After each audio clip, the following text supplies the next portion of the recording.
I don't even know how to start this. Right? Okay, I'm trying to figure out how to like fake burp or whatever to get it out of the way. well, I know how to do that because you see, I'm a triplet and my siblings are brothers, so I do know how to fake burp. The question is, can I still do it? Yeah. Uh-huh. Welcome to Herding Cats and other stories from the genesis of the neurodiversity movement.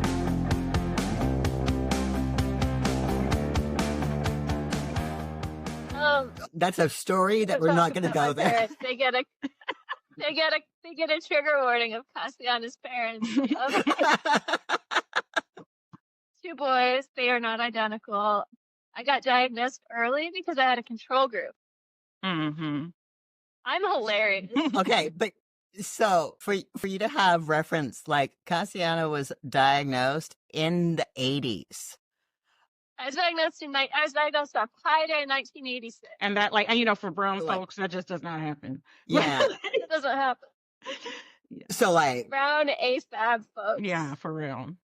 So, like, I'm going to do this. I got this. Maybe. No, I don't. Somebody else has to initiate. I can't do the initiating. I just can't do it. Welcome to, but I don't remember the name of the podcast. So Herding Cat. Herding Cat. Oh, that's a really cool name. Okay, but the rest of it is Herding Cats and other stories from the genesis of the neurodiversity movement, because I had to reference the t-shirt. I had to. Awesome. I love that. Herding cats. So Kassiane has cats. So You have cats. Okay. At some point, they will make a cameo. Yeah. Well, shout out to our other board member, Renae, who is unable to be here because of lifing. So, but we will try to, share the love and, as best as we can, capture that perspective too. We all kind of share one mind in some ways, like different elements of one mind, all of us. So. Yes. Or like the orange cat and pass it around. Yeah.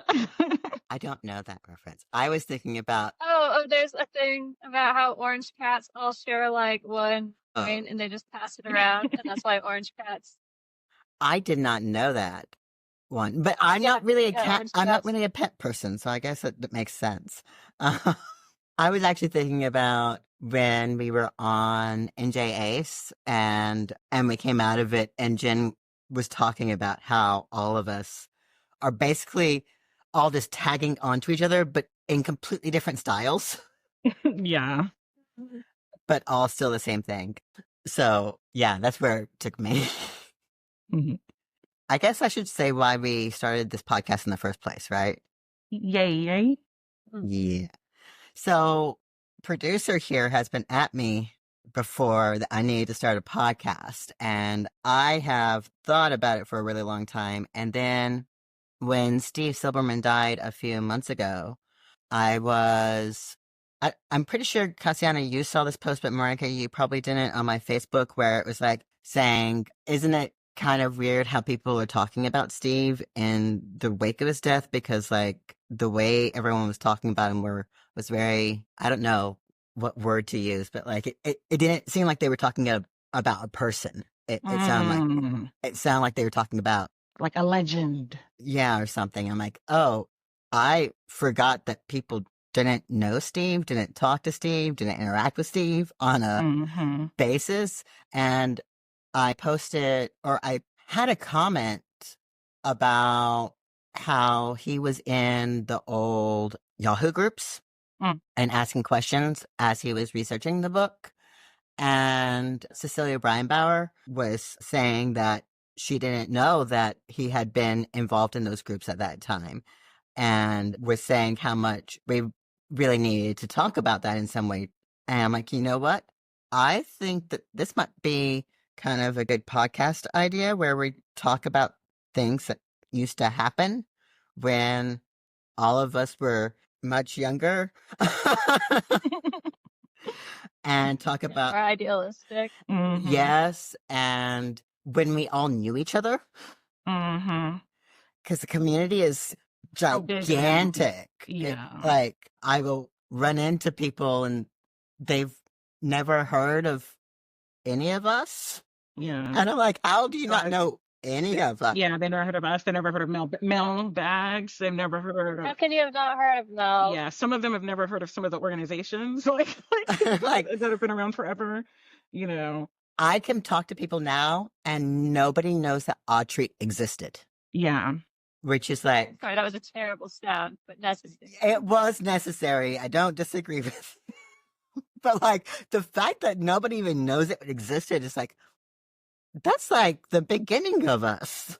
Yeah. And so, yeah, I thought that would be a good idea to talk about all of the people. And I thought this episode we could talk about the people that we've lost in the past 5 years because of COVID. And Kassiane, you brought up Mel, or no, Morénike brought up Mel. I think you actually said Mel. I think it was Morénike that said Mel, but yes. And the fact that people, okay, it kind of blows my mind that people don't know who Mel was. Mm-hmm. How is that a thing? There's lots of people who don't know Autistic.org was the thing. Like, we're never going to have anything that great again. Okay? No. Like, yes, we can have good things again, but we are never going to have anything like that. Was a pivotal work of community, in my opinion. Yeah. I mean, I was online the other day and someone, because Paige Lale came back on YouTube, and so the people were basically talking about how, oh, Paige, because of you, I know so much about autism, or you've opened my eyes, which is good. I mean, I'm glad. But I was realizing as I kept reading, I've been following you since 2020. I've been following you since this. I was thinking, wow, they think Paige is an elder. I was like, that's so bizarre. because of how, I guess, the burnout rate, you know what I mean? You know, people come and go, or people's like collective attention span or memory is so short. So, y'all know how, like, we talk about first wave, second wave, third wave, fourth wave feminism? Mm-hmm. I have come to conclude that we as an autistic community go through those waves every 5 to 8 years. Yeah, we do. I feel ways about it, and I'm going to be very get off my lawn. And in any other culture, in any other community, I don't think I'm even old enough to be get off my lawn, but, or if I am, it's like, wow, you're really precocious on the geriatrics, but I don't know, I'm a dinosaur in this. And I think people don't really. Y'all, history happened. Yeah, people don't understand these things. Like, you know, it's like, it makes me think about, like, you know, Rebecca Coakley being, you know, a youth advocate, you know what I mean? You know, in the, you know, in disability movement, you know, and little people and so forth. And then, you know, growing up and then having children, it's like, you know, and also coming from a family, you know, that was involved in this. And people don't realize how multi-generational this is, that, you know, like people like you, people like Lee, you know, were in this literally as kids. You know what I mean? Before finishing school. You know what I mean? You know, actually, because I'm going back to Mel because, like, my mind is wandering back to that. And, like, I don't know how many people are aware of the fact that Mel is the first autistic that I interacted with online. Mel's writing was some of my first. She was on this message board for parents of autistic kids, and like would randomly come on and respond to things in these really long, thought out, wonderful like things. And so like that, I got to interact with C back then. No, her. How do you say the HIR? See it here. Here. Okay, thank you. Sorry. So yeah, like that was my first entrance, and she had in the, you remember how on the message boards you had your signature thingy? On there was autistics.org. And so that was one of the first things I read after joining that site, because I loved what she said in every post. And like, I would go on daily just to see if they posted. So that's where I started. And what's funny is that this is probably the first time I've ever told this to anyone. Before I was diagnosed, this is before I was diagnosed, like the year before. And I literally sent Laura, I think, an email saying, hey, I really like the site and all the information, but it's kind of hard to navigate. And I'm this parent of this autistic kid, and I wouldn't mind helping to redesign the site so it's easier to read. That is such an autistic request to make. Right?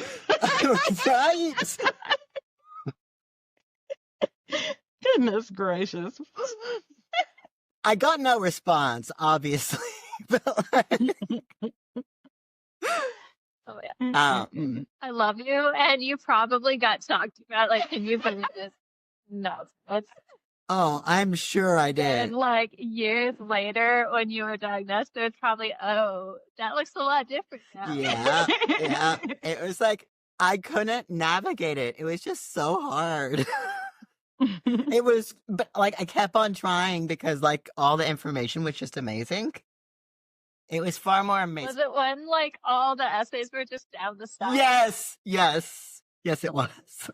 Okay, it was not the most aesthetic site, I will give you that. Yeah, it wasn't all that. But you know, that's when everybody was using those, I don't know, like weird kind of, they were like almost like message boards, but they were sites. You know what I mean? Like the way that they looked, I don't know. It's weird. Like, and then when the blog like thing came out, we were all, yeah, those came out. We were like, oh, we can change this. We can do this. This is like, you know, we were all like in heaven. Like, like I discovered Mel by accident. So I was trying to find some stuff and I came across In My Language. And I think it had been out for like 2.5 years. And I remember watching it and I was just like captivated, like, oh my goodness. Like, you know, like it was just so, you know, thrilling, you know, to me. And so, you know, I went to I've never known how to pronounce that. Was it Ballistics or whatever, the blog? And I went to the, you know, the little thing where you could message, you know, and it would email folks. And I was like, oh, you know, I typed this long, probably really annoying thing about like how amazing it was and all this kind of stuff and asking all these other nosy questions and, you know, stuff like that. And then, and I also said, you know, can you shave your chin? Because it like really bothers me. I want to watch your video, but it like, so now I'm thinking about you talking about fixing the website and I'm thinking, what the freak? Like, really? I just reached out to a stranger. I love your work, by the way, shave your chin. Like, really the most neurotypical thing ever. I was thinking it from a sensory standpoint that I was like, you shave it. Now you have the little bristle that you can kind of mess with. You know what I mean? Like, and then I don't have to see it because it's like the color contrast was messing with me, sensory stuff. But yeah, like those writings, a lot of our early luminaries, like really changed my life in so many ways, you know. Between that and Don't Mourn for Us, at the same time as I was reading all these parents explain because that message board was a horrible cacophony, all the different subtypes of autism parent that we now know of, but all in one message board. So you had a floor. Like the AOL message boards I was on at that time. So you had like these ABA people, and you had the Dan people, and you had the floor time people, and you had Sunrise people on there too. Oh my god! Like seriously, and like. It was just so many different people trying to convince you that their way was the right way. And it was, and like, I was in Connecticut at the time, right? And it was like, we couldn't even find any of the stuff they were talking about. Like, none of it existed in like the northwestern part of Connecticut. If we had gone to Hartford, sure, but like that was an 1.5-hour drive. Why are we going to go 1.5 hours for something I'm not even convinced of? And so like I was reading all of that at the same time, which is why I ended up like landing on Floor Time, because it was the one that matched both what Mel was saying and what was on on autistic.org. And then after reading Don't Mourn for Us and all of this, I'm like, yeah, this one seems a little bit more like child-centered, which is what I wanted to be with my kids anyways. And so end up going down that direction because of all these influences that were happening at the same time, not to mention the DCF crap.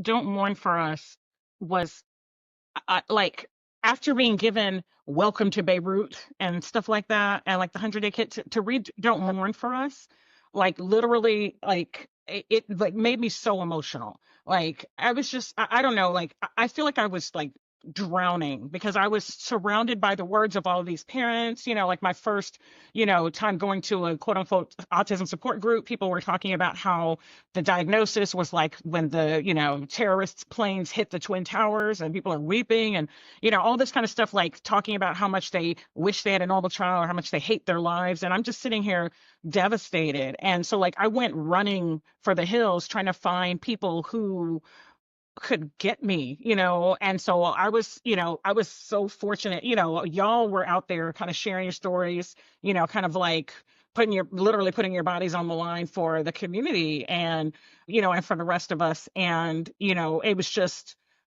like a salve, and so I feel like when I think about the people we've lost, I'm just so encouraged. Like it feels like a lot of things have been brought full circle. Like, these are, what I mean, folks who believed so deeply in the vision and used their, platform to say, hey, I've got the privilege to get people to listen to me about what you all are saying, about what's going on, what needs to be known. And I'm going to amplify your voices. Go ahead and shout, I think that what makes me sad about nowadays is that I don't feel like a lot of people are trying to do it for the community anymore. Mm. Oh, I don't think so either. It's for themselves. It is absolutely for themselves and for like social media. Mm-hmm. Did I ever tell y'all how I found Autistic.org? How? No, I want to hear this. Okay, so yeah, you do. So, okay, I was diagnosed very, very young, and I had early intervention, and I was declared indistinguishable from peers, which means you can go to regular ed kindergarten. That is all that it means. And which was not actually that high of a bar. It was not, because we went. It's not a high bar, especially when a kid is hyperlexic, Yeah. which is the word my mother was willing to use. Yeah. She would say hyperlexic because that sounds good, right? Yeah. Well, okay, I babysat when I was 16 for an autistic kid, and Celia was like immediately my best. Okay, this kid loved me immediately, and so that's like, that raises questions. And the word hyperlexia started raising questions after this child decided we were besties, right? Mm-hmm. Like, okay, so at the school computer lab, I looked up hyperlexia for the first time. Oh. We did not have high-speed internet at home because I was born in 1982. Yep. Do some math. High-speed internet at home wasn't necessarily a thing. The few things on hyperlexia are like autism. And I'm like, okay, neat. So I asked Steve about autism. And because SEO wasn't a thing yet, one of the first things that popped up when you asked Jeeves was autistics.org. That's awesome. That is so awesome. So instead of getting all of this doom and gloom and this isn't me, I was just being like, oh. Yeah. Oh, wow. Wow. This is resonating real hard, actually. Wow. This is fine. And the computer lab monitor actually wrote me, you don't need to go to class right now, kid. You need to stay right here. You're not okay. Like, you're fine, but you are not fine. She's like, nope, I need you right here for reasons. You're not going to religion class. Okay. This is more important because I said so. That is a good person. Yeah. Wow, that's awesome. So that's how I found autistics.org, and also possibly how one using a kind of crummy search engine kept me from being like an nasty supremacist. Goodness. Okay, let's be real. I did find Wrong Planet fairly early, and I did not go down that track, obviously. I just wasn't feeling it when I went on it. So I didn't have the horrible experience that some people had. Like I scrolled through it. It just felt weird to me. Like it felt like one of the like some of those groups where you go and everybody's trying to like, oh, they're trying to find a date for their son, type of like one of those type of groups. Yeah. Oh my God. when I was working in DC, I went to one of those, the group. What is their name? The one that Samantha ran for forever. And then, anyways, this guy sits down in front of me, right? And he is just flirting in the most awkward, uncomfortable way possible. And all I'm doing is like at that time had my wedding ring on and just kept on twirling the totally wedding ring with kids, right? And then it started bringing up my husband and started bringing up my kids, and he continued. And so I'm like, I'm getting up and walking away because you can't do anything with that. And like, didn't need to cause a scene. That would have been bad. But I think I admin the wrong planet, not Discord, IRC. I did not do any autistic IRC. What was that? That sounds. I'm that kind of. Well, no, I did IRC. I just didn't do autistic IRC. No, I'm specifically that kind of autistic IRC kind of nerd, but not Wrong Planet was, I think, the only one I did.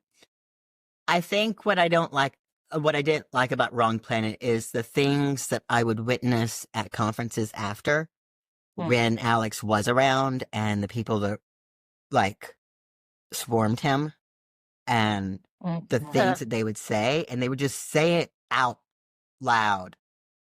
Yeah. And it's like, I love how this was one thing. Go ahead, sorry. And like, there was a point, but it was still when I was at ASN.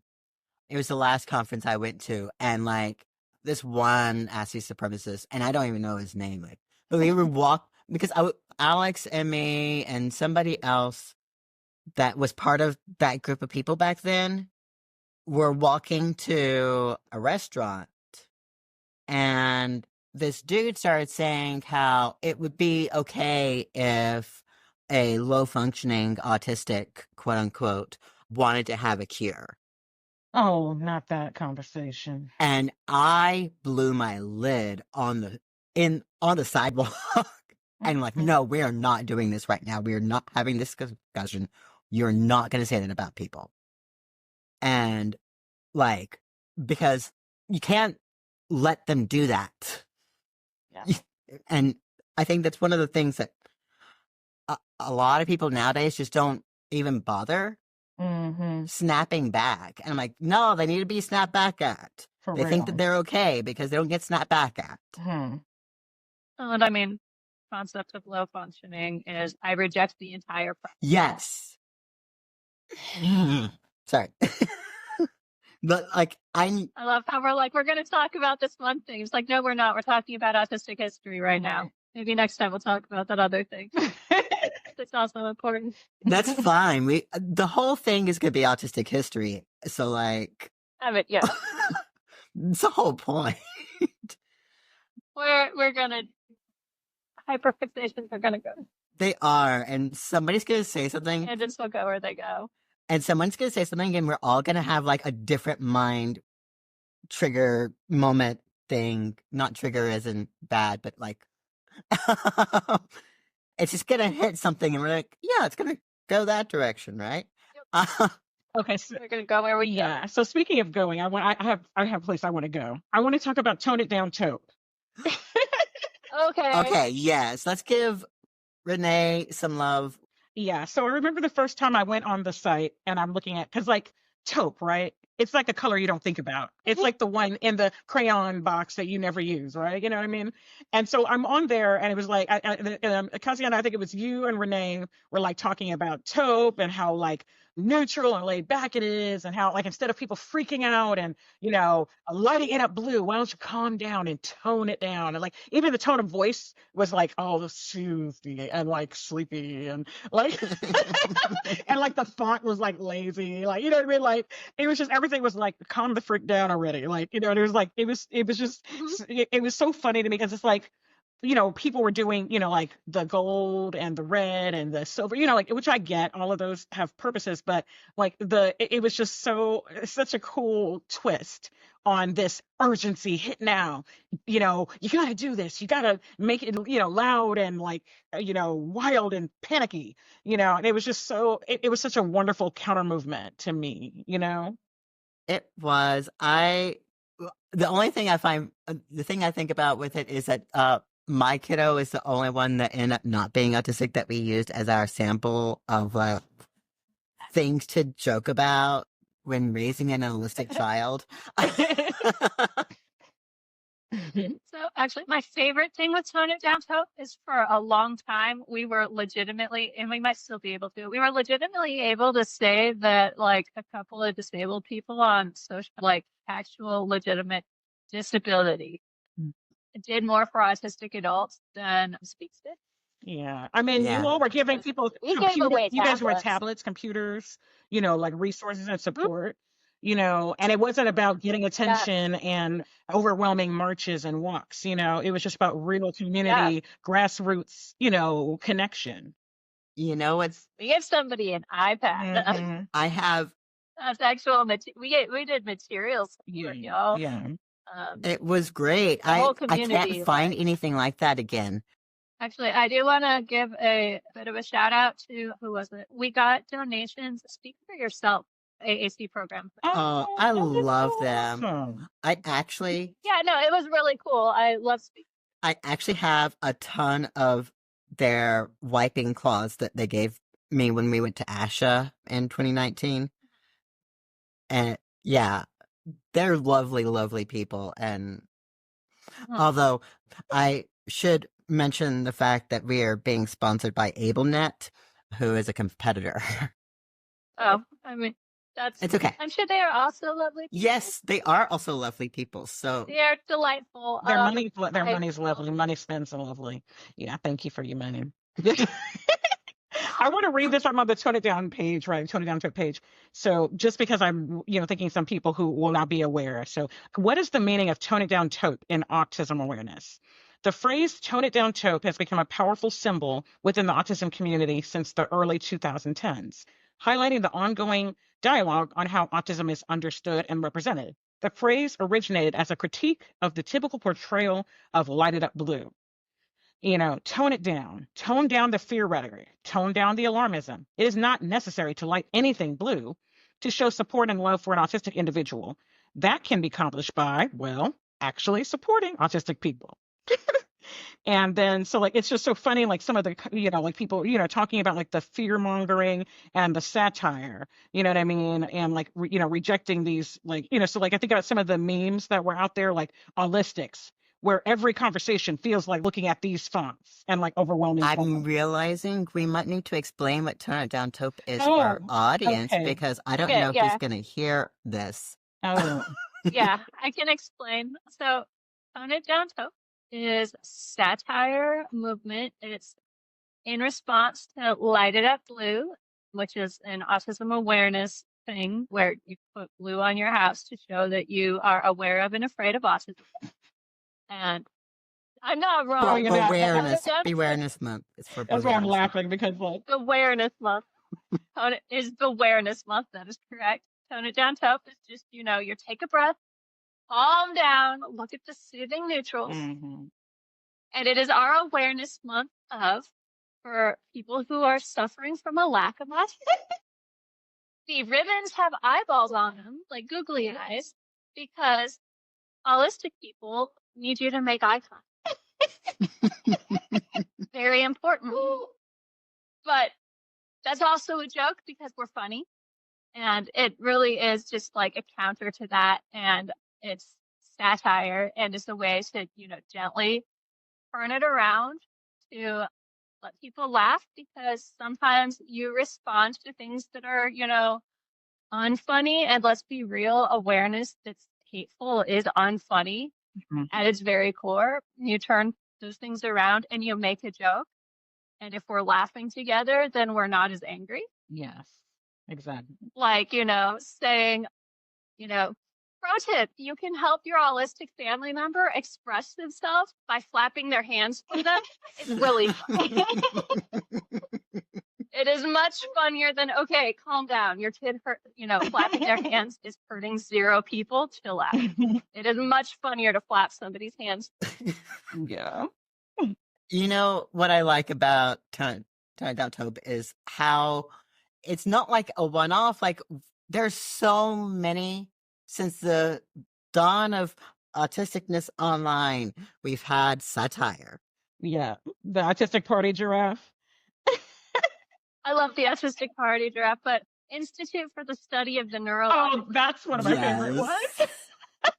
I also really like the neurotypical wife. Yeah. Yeah. There needs to be a new generation of these. I need to see what the new generation comes up with on satire pages. I hope they do. Satire has been a thing for us. So I think that you know how like all the music, like people are doing all the remakes and all this kind of stuff. I feel like some of the like autistic TikTok and a lot of like the younger influencers, if they could discover some of these things, I feel like they could kind of introduce it to a new audience, and just kind of share thoughts about it, because I really feel like it's just a lack of awareness. It's not like a rejection of these concepts, because we're going to be real, people are still talking about a lot of the same stuff that we've been fighting for from the jump. Like, I mean, I will say, when I see what people are arguing for, I'm like, I don't know how old I am, but that seems like a really long time ago. Mm-hmm. The things that we were arguing for then that people are still arguing for now, I'm like, I've moved past that and moved on to a different argument altogether. Yeah. Huh.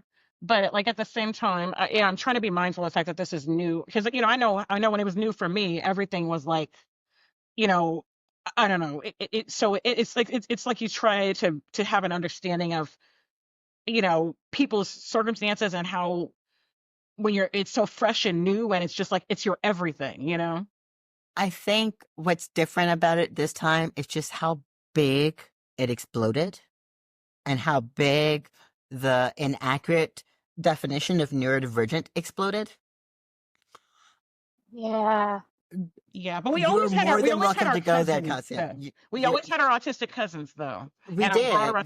Phenotype. It just wasn't called, Autistic cousins weren't just the phenotypes. It was also ADHD. And I was saying like inclusive of the BAP and then other people with other neurodivergence. Like, we know that now, but so it's really cool. We talk about that because like even like it's so interesting. Like even when you had your blog, initially, and I remember thinking, why is it radical neurodivergent speaking and not radical autistic? Because like back then, like autistic was everywhere. Like that was the thing. You know what I mean? And you were like, no, I'm claiming all of my freaking neurodivergence. Like, yep. Because not just the one. Can't take any of it away and have the same person. No, I think the thing is that.